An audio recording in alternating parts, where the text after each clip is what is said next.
राजा राम पतित पावन सीताराम।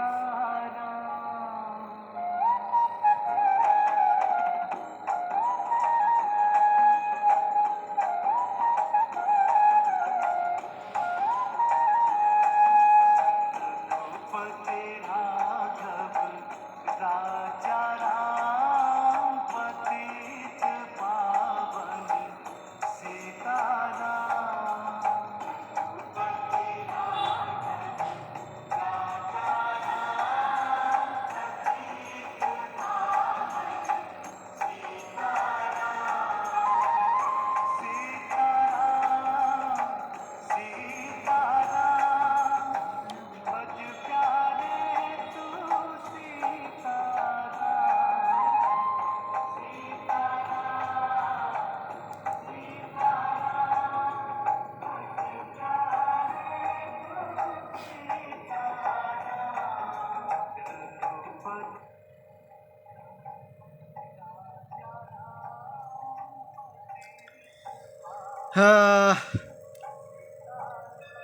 आज मिति 2078 साल चैत 27 गते, तदनुसार 2022 अप्रिल 10 तारिक चैत शुक्ल पक्ष नवमी आइतबारका दिन राति नेपाली समय अनुसार 7:55 बजे लौकथा पाठ्य सर्वे दृश्य प्रतिष्ठानको 173औं श्रृङ्खलामा म वाचक मनोहर पोखरेल उपस्थित भइसकेको छु। मिथिलाके सिया दिया जगत जननी भएल, मिथिलाकी सिया अर्थात् सीता जगत जननी हुन्। आज राम मन्दिरहरूमा बिहानैदेखि घुइँचो छ। आजको यस चैत शुक्ल नवमी धार्मिक, सांस्कृतिक अनि सामाजिक रूपमा वास्तवमै अत्यन्तै महत्त्वपूर्ण छ। बुवा दशरथको आज्ञा पालन गर्नका लागि 14 वर्षसम्म वनवास जान मुस्कुराएरै तयार हुने यिनै राम, जसको नाम अनि जीवनमा आधारित प्राचीन हिन्दू धर्मग्रन्थ रामायण लेखिएको छ, यिनै रघुवंशी, सत्यवक्ता, मर्यादा पुरुषोत्तम, ज्ञानी राम नामको कृपाले हामी सबैमा सत्य मार्गको द्वार खुलोस्। त्रेतायुगमा चैत शुक्ल नवमीमा जन्म लिएका यी विष्णुका अवतारको यस लोकमा आगमनको खुसियाली आज हजारौँ वर्षसम्म पनि उत्तिकै उत्साह र श्रद्धाका साथ मनाइन्छ। आजको दिन माता सीता र मर्यादा पुरुषोत्तम रामको चरणमा अर्पण गर्दै लौकथा वाचन सुरु गर्न गइरहेको छु। सबै स्रष्टा द्रष्टा श्रोताहरूलाई हार्दिक भव्य स्वागत गर्न चाहन्छु। र लौकथा, पहिलो लौकथा अखबार में भगवान शीर्षक के लघुकथा जो हिंदी में लिखी गई है, जिसका लेखक जवाहर चौधरी है, उनकी कथा वाचन करने की कोशिश कर रहा हूँ। आज विभिन्न भाषा में लघुकथा लेकर आया हूँ मैं। और सबसे पहले अखबार में भगवान शीर्षक की लघुकथा वाचन करने जा रहा हूँ। रामनवमी भगवान राम का जन्मदिन है। सो अखबार के मुख्य पृष्ठ पर राम का बड़ा सा चित्र छापा जा रहा था। लेआउट को अंतिम रूप दिया जा चुका था कि एक बड़ा विज्ञापन आ गया। कंपनी चाहती थी कि आज रामनवमी के तमाम ऑफर के साथ विज्ञापन अखबार के मुख्य पृष्ठ पर ही छपे। इसके लिए ऊंची दर पर भुगतान करने को वह तैयार थी, लेकिन संपादक राजी नहीं हुए। कंपनी के आदमी ने मालिक से संपर्क किया। मालिक ने तुरंत आदेश दिया कि विज्ञापन मुख्य पृष्ठ पर छापा जाए और भगवान को दूसरे किसी पृष्ठ पर बिना किसी विज्ञापन को हटाए उपलब्ध जगह हो तो दे दे। खबरों को हटाया नहीं जा सकता है, विज्ञापन हटाना नहीं है, फिर तो कठिन है, संपादक ने कहा। ठीक है, तो फिर भगवान को हटा दो, विज्ञापन जाने दो, वही हमारे भगवान है। कथा समाप्त हो गई। रामनवमी को अवसरमा लेखिएको यो अखबार में भगवान शीर्षकको लघुकथा सान्दर्भिक होला भनेर मैले वाचन गरेँ। यसको नेपालीमा पनि अनुवाद गर्न चाहन्छु। रामनवमी भगवान रामको जन्मदिन थियो, त्यसैले पत्रिकाको मुख्य पृष्ठमा रामको ठुलो चित्र छाप्ने तयारी भइरहेको थियो। लेआउटले अन्तिम रूप पाएको थियो कि एउटा ठुलो विज्ञापन आयो। कम्पनीले चाहन्थ्यो कि आज रामनवमीकै सबै अफरहरूको साथ विज्ञापन पत्रिकाको मुख्य पृष्ठमा छापियोस्। यसको लागि उसले राम्रो रकम भुक्तान गर्नका लागि पनि तयार थियो, तर सम्पादक तयार भएनन्। त्यसपछि कम्पनीको मानिसले मालिकसँग सम्पर्क गर्यो। मालिकले तुरन्तै आदेश दियो कि विज्ञापन मुख्य पृष्ठमै छापिन्छ र भगवानलाई अर्को कुनै पृष्ठमा बिना कुनै विज्ञापन हटाइकन यदि ठाउँ हुन्छ भने त्यो ठाउँमा छापियोस्। समाचारलाई हटाउन सकिँदैन थियो, विज्ञापनलाई हटाउनु छैन, फेरि त कठिन छ, मुस्किल छ, सम्पादकले भन्यो। अनि मालिकले भन्छ, ठिक छ, त्यसो भए भगवानलाई नै हटाइदेऊ, विज्ञापनलाई राख, किनभने त्यही नै हाम्रो भगवान हो। बडा सन्देशमूलक यथार्थ स्वर कल्पनाका माध्यमबाट चित्रण गरिएको यो लघुकथाका लागि जवाहर चौधरीजीलाई धेरै धेरै धन्यवाद। उहाँ इन्दोरका हुनुहुन्छ, पिएचडी पनि गर्नुभएको छ र धेरै व्यङ्ग्यात्मक लघुकथा लेख्नका लागि सिद्धहस्त हुनुहुन्छ जवाहर चौधरीजी। उहाँको कथामा व्यङ्ग्य अत्यन्तै मिठासपूर्ण ढङ्गले पाइन्छ। यसमा पनि पत्रिकाको यथार्थ एउटा देखाइएको छ। साँच्चै त्यसमा विज्ञापनलाई प्राथमिकता दिइन्छ, किनभने त्यसैबाट रोजीरोटी चलेको हुन्छ। पत्रिका र पत्रिकाबाट रोजगारी गर्नेहरू त्यसैबाट पालिएका हुन्छन् र त्यो विज्ञापन चाहिँ नि अरू सबै थोक हटे पनि विज्ञापनले अन्तिम समयमा आयो भने पनि विज्ञापनले चाहिँ नि भने जस्तो ठाउँ पाउँछ। रामनवमीको बेलामा रामको फोटो छापिँदै लेआउट तयारी भइसक्दा पनि आइपुगेको विज्ञापनका कारणले विज्ञापन छापियो र भगवानको चाहिँ नि तस्बिर जुन छापिँदै थियो त्यो चाहिँ नि लेआउटबाट हटाइयो र यसरी कथा लेख्नु भएको छ जवाहर चौधरीलाई। उनको बहुत बहुत शुक्रिया अदा गर्न चाहता हूँ। उहाँले हिन्दीमा लेख्नु भएको कथालाई मैले नेपालीमा अनुवाद गरेँ र हामी बिचमा हामीलाई अत्यन्तै माया गर्नुहुने द्रष्टाहरू आइसक्नु भएको छ।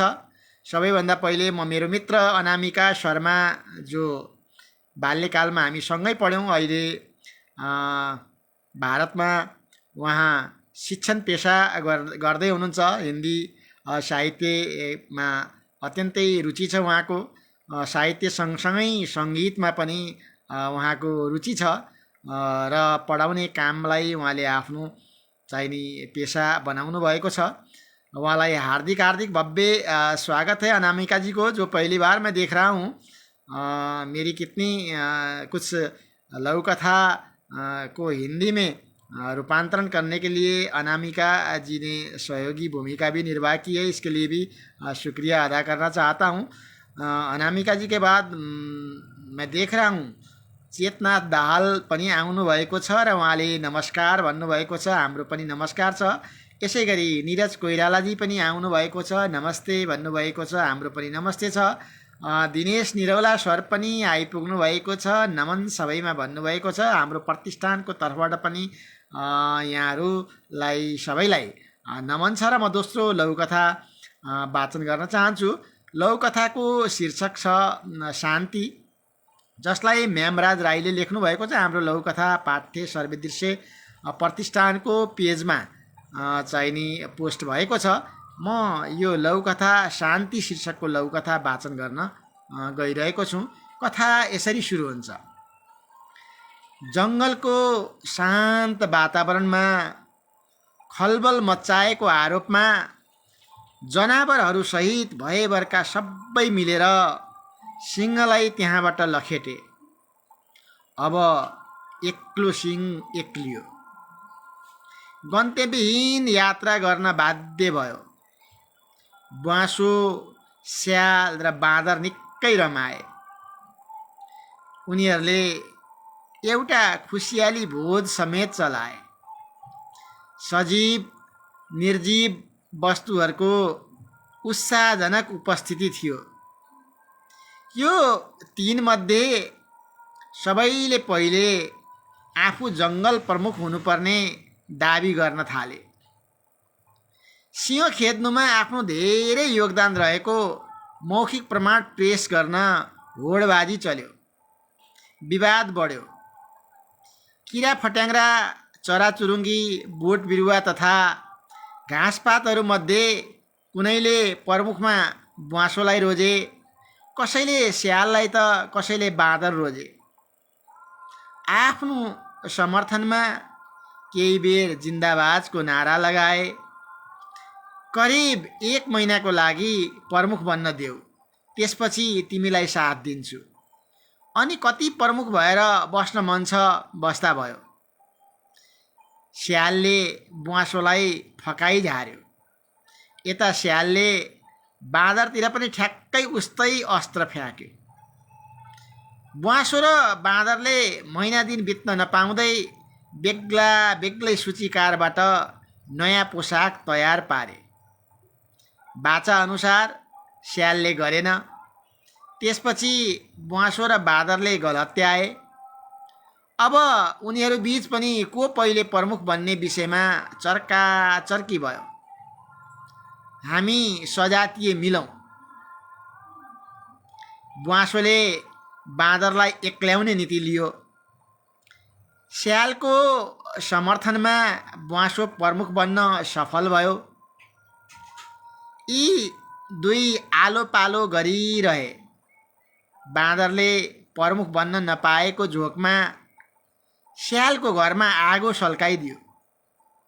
ब्वाँसो हिँड्ने बाटो भत्कायो। जङ्गलभरि कोकोहोला मच्चियो। तिनै पक्षकै सबै समर्थकहरू एकै ठाउँमा गोप्य बैठक बसे। ब्वाँसो, स्याल र बाँदरको सत्ता लुछाचुडीको कारणले जङ्गलमा झन् अशान्ति फैलिएको निष्कर्ष निकाल्दै यो तिनैलाई डाँडा कटाए। अत्यन्तै सुन्दर लघुकथा। यसका लागि यसका सर्जक म्यामराज राईलाई हार्दिक हार्दिक धन्यवाद ज्ञापन गर्न चाहन्छु। म्यामराज राई आइपुग्नु भएको छ र वाचन सुनिरहनु भएको छ। उहाँले नमस्कार मनोहर सर भन्नुभएको छ। म्यामराज राई सरलाई पनि भव्य स्वागत छ र हार्दिक धन्यवाद सहित नमस्कार पनि छ। यो लघुकथा जसको शीर्षक शान्ति हो, वास्तवमा हाम्रो मुलुकको राजनीतिक परिदृश्यसँग मिल्दोजुल्दो लघुकथा छ र यति मिठो लघुकथाका लागि हार्दिक धन्यवाद छ। सबैले मिलेर सिंहलाई खेदाउन सबै मिले। अनि पहिले आफू प्रमुख बन्नुपर्छ भनेर लडाइँ गरे, विवाद गरे। पछि आलो पालो लगाए। त्यसबाट पनि त्यसमा पनि षड्यन्त्र भयो र यही षड्यन्त्रको झोकमा आगो लगाएको कुरा, भत्काएको कुरा, को होला मचिएको कुरा, अशान्ति भएको कुराहरू ठ्याक्कै मुलुकको राजनीतिक परिदृश्यसँग मिल्दोजुल्दो लघुकथा लेख्नुभएको छ। यति मिठो लघुकथाका लागि म्यामराज राई सरलाई हार्दिक स्वागत छ। म्यामराज राई सरसँगै उहाँले लेख्नुभएको छ, सुन्दर वाचनको लागि हार्दिक आभार व्यक्त गर्दछु भन्नुभएको छ।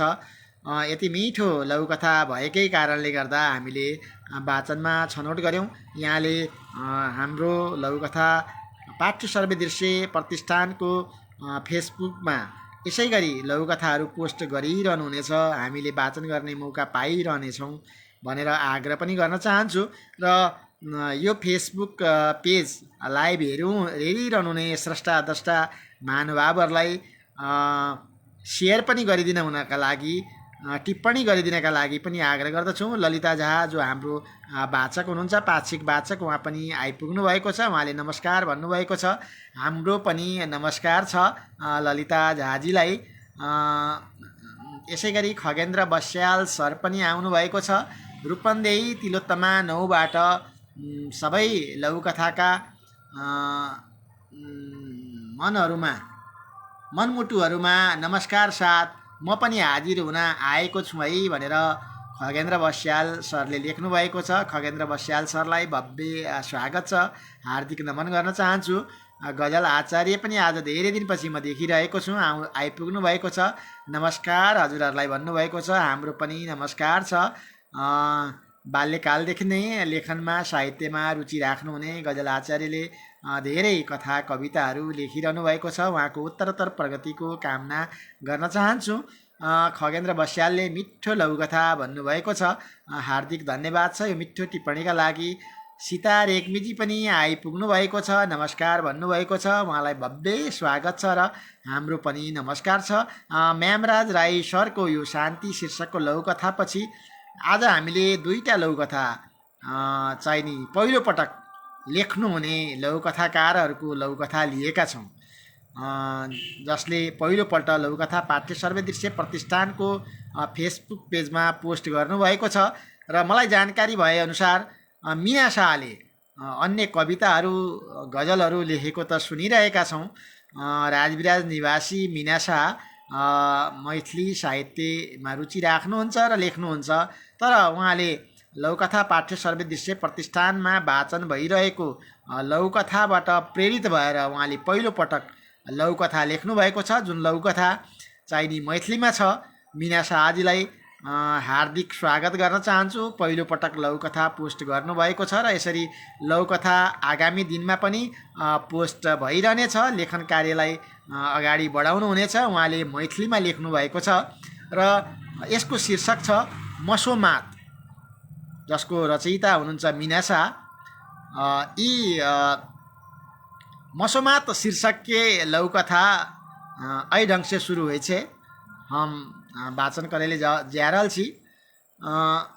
होली के दिन छले, बिहाने से अड़ोस पड़ोस के धिया पुता सब रंग खेल रहल छले। आब जाए वाला बटोई के रंग दै छले। होली है कहत सब मस्ती करे छले। एगो मसोमात महिला अपन ओसरा पर सब देख रहल छले। उमर से गाम के बिट्टू अपन दोनों हाथ में अबीर लेने एले। आ बुरा न मानो होली है कहत दोनों गाल में औंसी देला। बिट्टू के अबीर ओसैत दूर से महिला के सौस देखला। सौस ओत से गैर देव लागली। रे मुझौसा एहन अनर्थ केना केली, मसोमात के रंग लगेली। सौस के हल्ला सुन के अगल बगल के लोग सब एकठा जमा भ गेल। कोई किस त कोई किस बाजा लागल। कोई कहे छै ई छौड़ा बता भ गेले। कोई कहे छै मौगिए के मन हेतै तब न देलकै। बिचारी सबके बात चुपचाप सुन भित्रे भीतर कानै लागी। ओहि बखत गाम के मुखिया कक्का आबि गेलखिन। हल्ला गुल्ला सुनि कऽ पुछलखिन, किया फचकच करै छी तू सब? ओहि भीड़ के एक गो लोग हुनका सब बात सुनेलक। तब मुखिया कक्का सब कोई के समझाबैत कहलखिन, देखू मसमात होनाइ कोनो कसूर नहि अछि, ई एकटा संजोग मात्र छी। कोई एही बात रहै छै तऽ कोई मसमात भऽ जाइ छै, ककर घर में मसमात नहीं छै। मुखिया कक्का के ई बात सब सोचबाक लेल बाध्य बना देलक। मुखिया कक्का फेर कहलखिन, मसमातो के हँस खुश के रहबाक अधिकार होइ छै, ऐसे वंचित नहीं करू। कहैत मुखिया कक्का ओतऽ से विदा भऽ जाइ छथिन। राजवीरा 7 सप्तरीकी मीना शाहले लेख्नु भएको यो पहिलो लघुकथा समाप्त भएको छ। अत्यन्तै सुन्दर रचना, यसका लागि हार्दिक बधाई र शुभकामना। म यसलाई नेपालीमा पनि अनुवाद गर्न चाहन्छु। मसमात अर्थात् एकल महिला, जसलाई पहिले विधवा भनेर भनिन्थ्यो, त्यही शीर्षकमा मीना शाहले लेख्नु भएको लघुकथाको नेपाली अनुवाद यसरी छ। होलीको दिन थियो। बिहानैदेखि छरछिमेकका बालबालिकाहरू रङ खेलिरहेका थिए। आउने जानेलाई रङ लगाइरहेका थिए, रङ छ्यापिरहेका थिए, होली है भन्दै मस्ती गरिरहेका थिए। एकजना एकल महिला आफ्नो आँगनमा सबैदेखि हेरिरहेकी थिइन्। आँगनबाट उताबाट गाउँकै बिट्टु भन्ने युवक दुवै हातमा अबिर लिएर आयो र बुरा नमानो होली है भन्दै दुईटै गालमा लगाइदियो। गालामा लगाइसकेपछि बिट्टुले गालामा अबिर लगाएको देखिरहेकी महिलाको सासूले त्यहीँबाट गाली गर्न थालिन्। रे मुझौसा अर्थात् मुझ हर्केको, यस्तो अनर्थ किन गरिस्? विधवालाई पनि रङ लगाइदिस्? सासूको हल्ला सुनेर छरछिमेकका मानिसहरू जम्मा भए। कसैले केही त कसैले केही भनिरहेका थिए। कसैले भनिरहेका थिए, यो केटो पागल त भएन?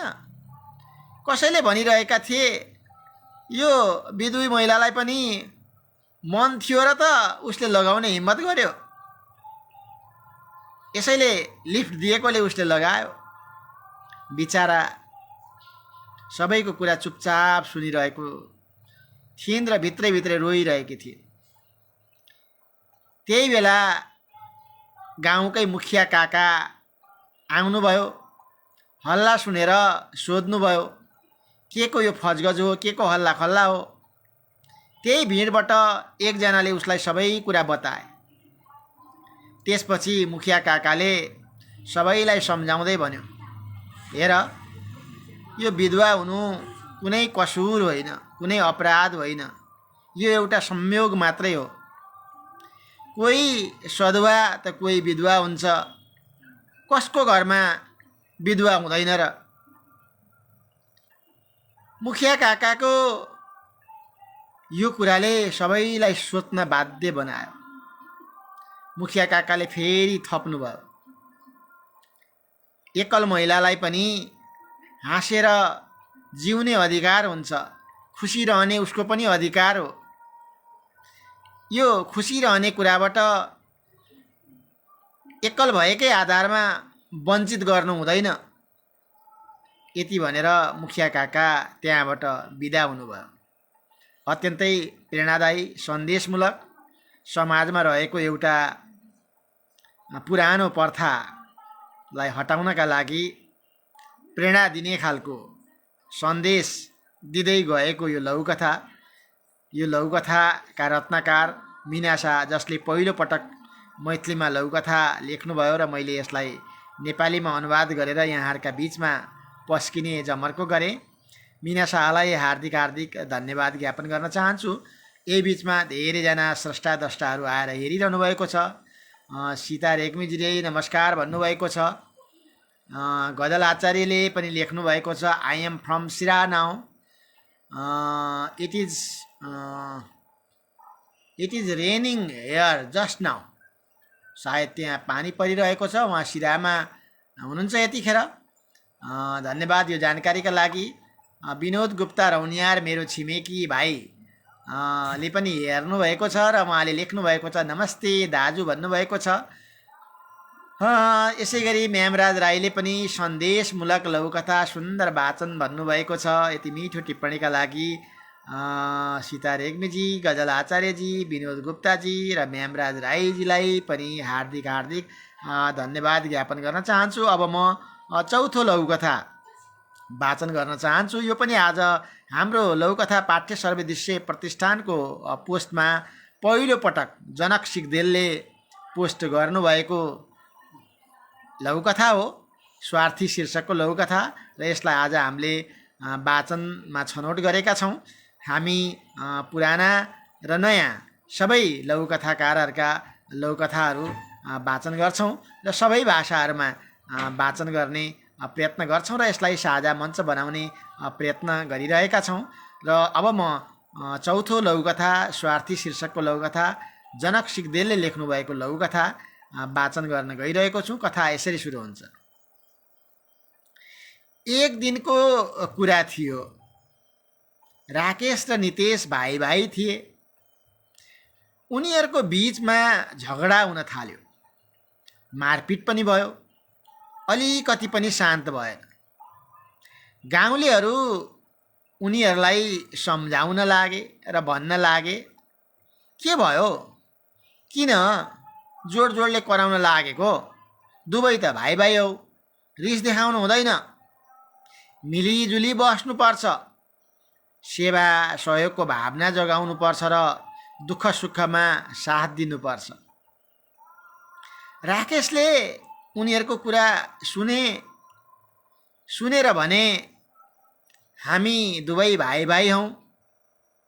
10,000 रुपियाँ दाइले निकाल्नु भयो र खर्च गर्नुभयो। म त देखेर पागल जस्तै भएँ। के मलाई समस्या छैन? मलाई पनि बालबच्चा पढाउनु पर्छ। बालबच्चाको भविष्यको लागि केही राख्नुपर्छ। नितेश धेरै फुर्तीले कुद्न उफ्रन लागे र भन्न लागे, मसँग अहिले छैन, जब हुन्छ तब दिन्छु। गाउँलेहरू उनको स्वार्थी कुरामा हाँस्न लागे। तब त्यहाँबाट उठेर हिँडे।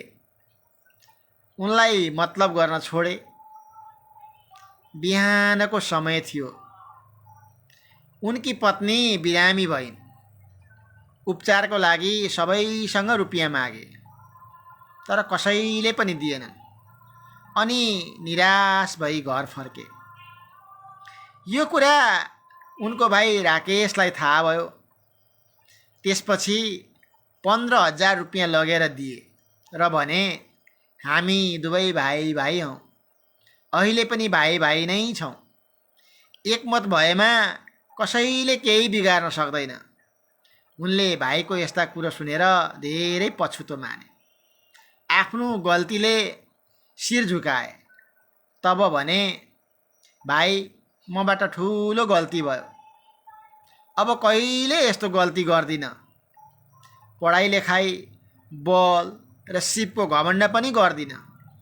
पहिलेको 10,000, अहिलेको 15,000 यो महिनाभित्रै दिन्छु। मनबाट स्वार्थी व्यवहार आजैदेखि हटाइदिन्छु। कथा समाप्त भयो। स्वार्थी शीर्षकको लघुकथाका लागि जनक सिग्देल सरलाई हार्दिक धन्यवाद छ। बधाई र शुभकामना पनि छ। र यहाँ भाइ भए भरोस्, गाई भए गरोस् भन्ने उखान चरितार्थ छ। दुःख सुख पर्दाखेरि आफ्नै मान्छे हो अगाडि सहयोगको लागि अगाडि बढ्ने र वास्तवमा बढ्नु पनि पर्छ। दुःख सुख पर्दा जसले पनि साथ दिनुपर्छ। झन् आफ्ना भने त आफ्नै हुन्। उनीहरूले त झन् अरूभन्दा एक कदम अगाडि बढेर सहयोग गर्नुपर्छ। र यस्तै रिसको भावना राख्न हुँदैन, बदलाको भावना राख्न हुँदैन, गाह्रो साह्रो परेको बेलामा सहयोग गर्नुपर्छ भन्ने शिक्षा दिँदै हामीलाई सबैलाई सेवाभाव जगाउँदै कथा बिदा भएको छ। यति मिठो कथाका लागि जनक सिगदेल सरलाई हार्दिक हार्दिक धन्यवाद ज्ञापन गर्न चाहन्छु। र हामी बिचमा स्रष्टा द्रष्टाहरू, वाचकहरू, श्रोताहरू पनि आउनुभएको छ। पुनम पोखरेल नानी मैयाले हेरिरहनु भएको छ, उहाँलाई भव्य स्वागत छ। जनक सिगदेल सरले लेख्नुभएको स्वार्थी लघुकथा उहाँले नै भोजपुरी भाषामा पनि लेख्नुभएको छ। त्यही कथालाई म त्यो भोजपुरी भाषाको लघुकथा पनि वाचन गर्ने जमर्को गर्छु। कथा यसरी सुरु हुन्छ। एक दिन के बात रहे, राकेश और नितेश दुन्नु भाई भाई रहलन। उनका सबके बीच में झगड़ हवे लागल, मारपीट भी भइल, तनिको भी शांत नहीं भइल।